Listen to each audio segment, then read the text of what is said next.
Well, hello there, and welcome to another episode of Mr. K is Wrong, where I look at the online posts of somebody that I used to know back in my high school days who's gone further and further down a far right rabbit hole. And I look at his Facebook posts and debunk a lot of his bull crap. And so today we've got a lot to go over. So I'm titling this episode Borders, Billionaires, and Bull Crap. Mr. K's pathetic defense of DOGE debunked. So on Facebook, Mr. K made a very long list of things he considers waste, fraud, and abuse in defense of Elon Musk's plainly illegal so called DOGE purge of both domestic and foreign aid related government programs. And you're just going to have to believe me on this, but it's a really long list, and it would take me like all day to go over everything that he listed. But it turns out that a lot of what he's talking about is just nonsense.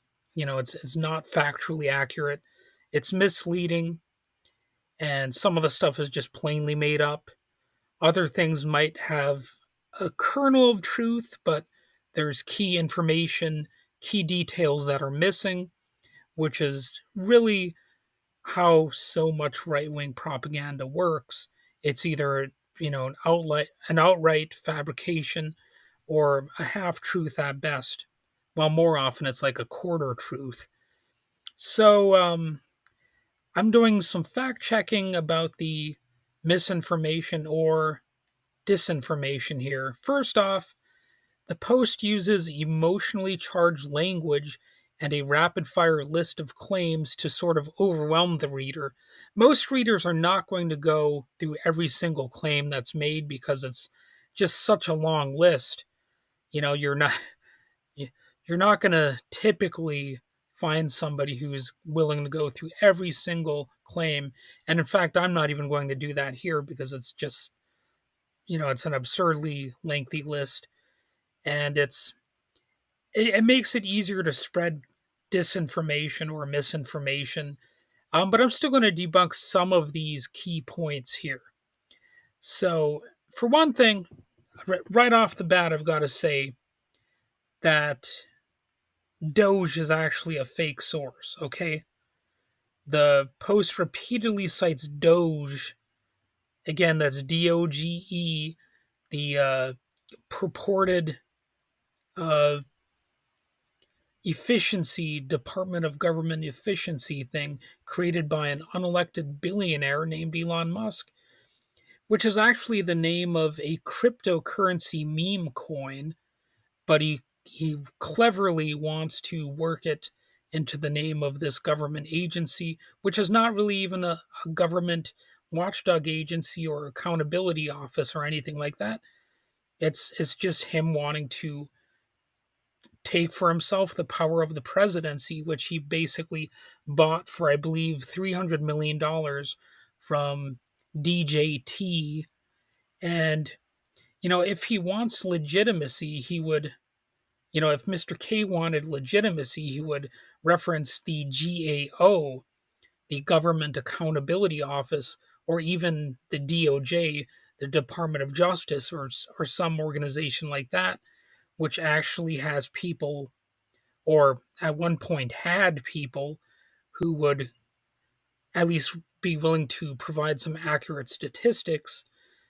But instead, he's using a legally non existent authority that undermines credibility. And the courts have repeatedly challenged Doge's legitimacy and demanded that it reverse and stop many of its ongoing activities. So that's leading to a major constitutional crisis, which of course the right wingers are claiming is not a constitutional crisis because they want to, conceal the basic nature of reality, make it so that what you're seeing right in front of your eyes is not actually what you're seeing right in front of your eyes. So, even though Mr. K's list involves plenty of international programs that we are supposed to find fishy, some of the real fishy stuff is coming from these mass firings themselves, and a lot of them are, of course, domestic programs that are not quite as directly international. In fact, if I may continue with the fishy language, I just read a headline earlier today. Trump firings hit Great Lakes Sea Lamprey Program, Michigan forestry workers. So, yeah, they're having an impact in my state of Michigan. And the article, which is from bridgemi.com, which means Bridge, Michigan, but the article notes efforts to keep a notorious Great Lakes invader at bay could be imperiled by the Trump administration's mass firing spree. Sea lamprey nearly wiped out the Great Lakes fishery in the 1900s and are only kept in check today through annual chemical treatments in hundreds of rivers. Dozens of workers focused on lamprey control were among scores of Michigan federal workers fired without notice in the past week. So that's just one of endless stories you can find about Trump's nonsense. And we're only 1 month into his administration's second term, folks. So obviously, a story about lampreys is far from the most dramatic one that I could give you, at least for most people's opinions. But the whole "Make Lampreys Great Again" story is one I just couldn't pass up. And it's one of those things that, it might sound silly on the surface, but it is actually a significant story. It's going to impact the waterways here in Michigan. And we're talking about an invasive species that, as far as I know, is one of the most destructive invasive species that could actually be in our waterways. They're known to be like that. So it's already a major story in many ways. It could really actually get some more attention than it probably will receive. But things are so crazy right now. I can't even be mad that it's not getting more attention because this whole country has basically gone off the rails, and it's hard to keep up with every significant story. So more dramatic for more people will be the cuts to the Department of Education, Department of Homeland Security, including FEMA, and roughly 2,000 people have been fired from the Department of Energy, including at the National Nuclear Security Administration, and apparently, the Trump administration worked to reverse some of those firings because they involved people who were in charge of handling, this country's nuclear weapons and stuff like that. So, as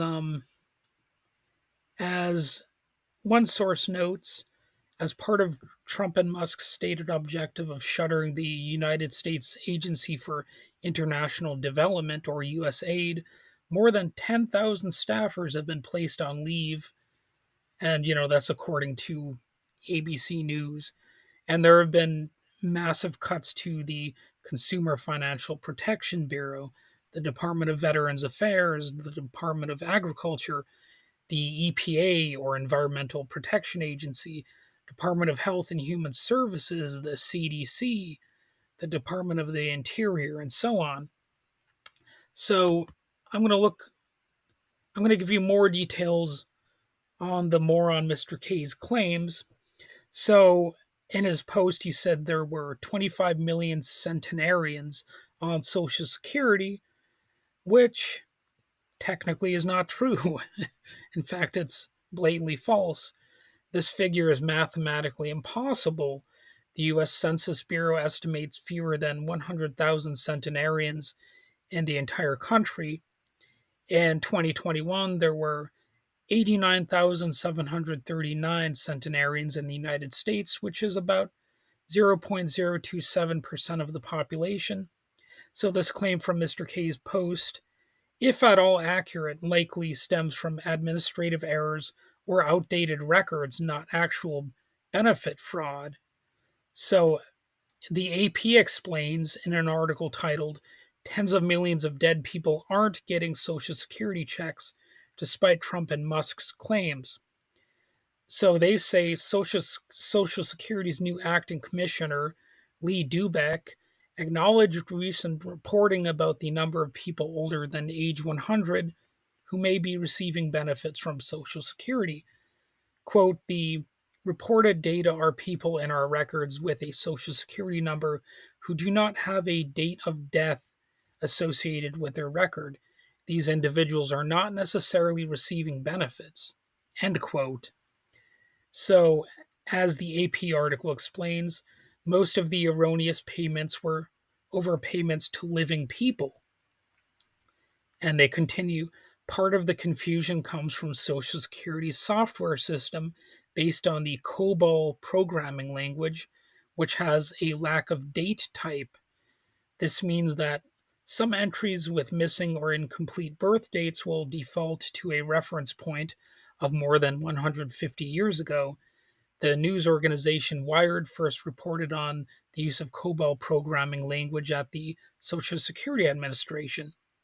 So the fraud is actually not real, especially not on the scale that, Musk and these dummies have said.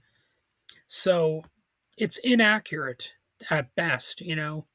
It's based on a computer programming language and how it displays data.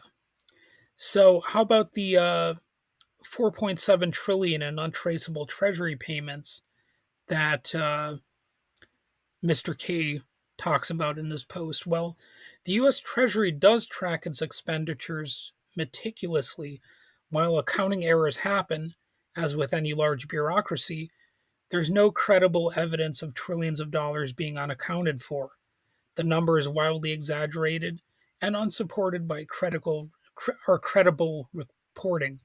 So, you know, it's it's one of those things where if you could show me a source that's more credible than Elon Musk, who's known to be a blatant liar, then go right on ahead and provide it.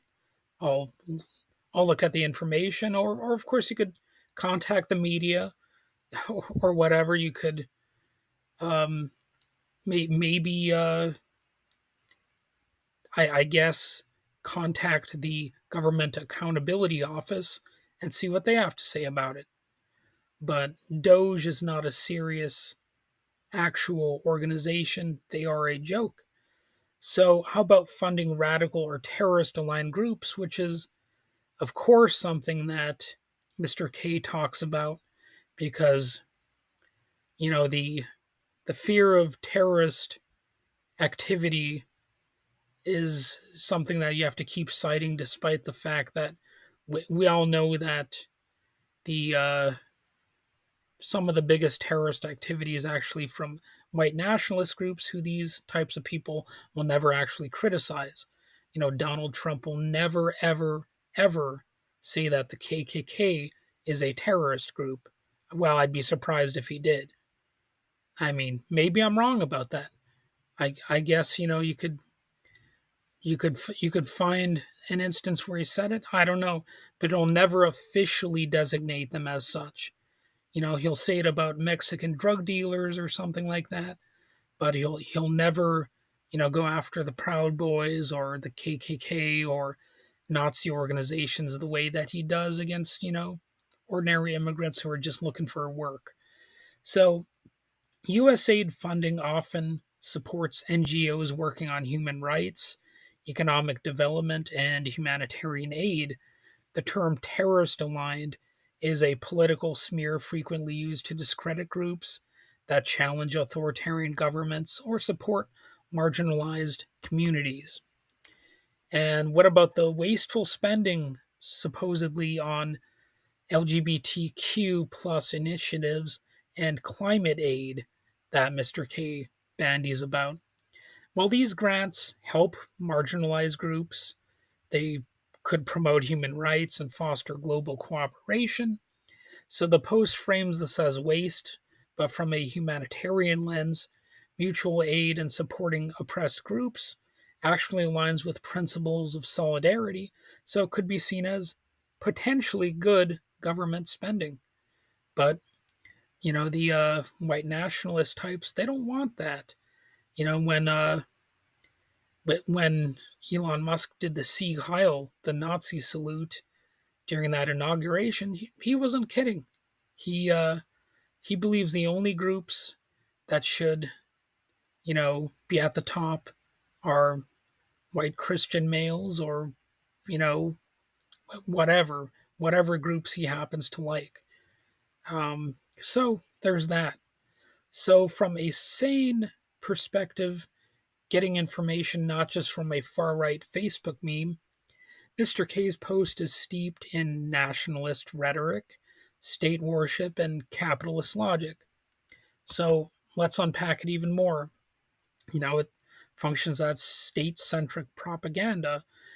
The post presumes that U.S. government spending should exclusively serve national interests. So I largely reject borders and see global solidarity as essential. I care about human beings. I don't care about the borders or the governments. I want to see people thriving. I don't care where they're originally from or any of that stuff. Um, that makes me somebody who's not a nationalist, and I'm certainly not a hyper nationalist. So helping communities abroad, whether it's LGBTQ activists in Guatemala or disabled people in Tajikistan. Sorry, I kind of struggled with that one, but it's possibly a form of mutual aid that transcends state imposed divisions. So Mr. K also has a lot of misplaced outrage over waste. So the outrage in his post targets humanitarian spending while ignoring many of the real sources of waste and exploitation. You got the military industrial complex, which can include the prison complex as well. So the U.S. defense budget is at least 886 billion, at least as of 2023. That's funding wars, drone strikes, and imperialist interventions, as they're called. You've also got corporate bailouts and tax cuts for billionaires like Mr. Musk. These reinforce capitalist hierarchies and deepen inequality. So, uh, you know, how is that not wasteful? And you've got a lot of fear mongering around marginalized communities in Mr. K's posts. He weaponizes conservative fear of LGBTQ rights, climate action, and, you know, any sort of racial justice. But from a sane standpoint, these initiatives challenge systemic oppression and support vulnerable people, aligning with principles of mutual aid, anti authoritarianism, and horizontal solidarity. So, seen from an anti imperialist lens, I mean, it's ironic, but a person could, I think a person could reasonably critique any form of U.S. government intervention abroad, including U.S. aid, if those policies are used to act as a quote soft power tool of imperialism. And actually, looking for waste, fraud, and abuse is what the GAO is designed to do, not some unelected billionaire and a bunch of bratty punk kids. And, if you think I'm being uncharitable here by calling DOGE, and the people working for it, bratty punk kids, so let's look at a DOGE member, Mark Ellis, who quit after some of his racist posts were exposed. As Truth Out noted, those posts included calls to repeal the 1964 Civil Rights Act, a demand for the U.S. to adopt a eugenic immigration policy, and a call to normalize Indian hate within the tech sector, among other bigoted musings. Still, after the resignation of Mr.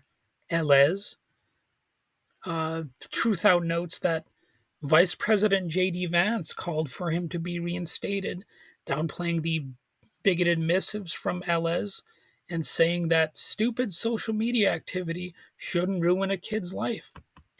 But Truth Out further notes Ellis is actually a 25-year-old male who made the posts in question this past summer and fall. So he didn't just say it when he was like 15 or 16 years old. It was just, you know, recently in recent times. And he also received support from President Trump to return to his DOGE position. You know, so yeah, we know which side they're on. They're actually on the side of eugenicists and efforts to repeal the 1964 Civil Rights Act and all kinds of dark stuff.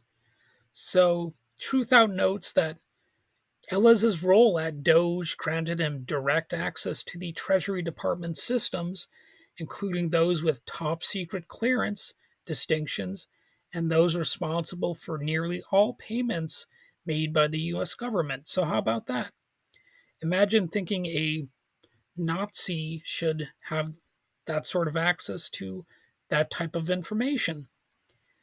This is this is who some people voted for. So, in contrast to all that fear mongering about international spending, I think supporting grassroots community led initiatives, even if government funded, often strengthen resistance to unjust capitalist and authoritarian systems. Because, when you cut down to the core, even though the anarchist types will say that the government, always represents capitalism and whatnot, it actually technically is not always that way. I mean, technically speaking, um, you can have government that actually, in some respects, keeps, the corporate interests at bay because the reality of government is a little bit more complex than everything has to be for profit. I mean, you can say that government is authoritarian by its very nature, and you can be against waste, fraud, and abuse, and all that kind of stuff. But at the end of the day, it's a little bit more complex than just saying, oh, you know, the the government is the sole problem here at work. So as far as final thoughts here, I think Mr. K's post is a classic example of manufactured outrage aimed at stoking nationalist and reactionary sentiments. The real outrage should be directed at state violence, at hypercapitalism and imperialism, not humanitarian aid or social programs that actually can sometimes do good work.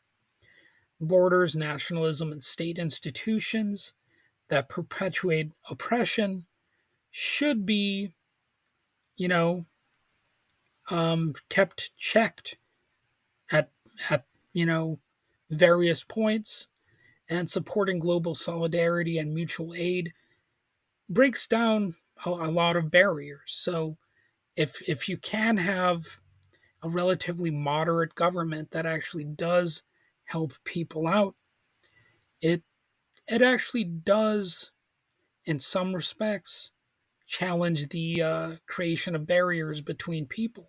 You know, again, as much as I can criticize the basic nature of government, they are actually malleable because they are human organizations, and that really should not be forgotten.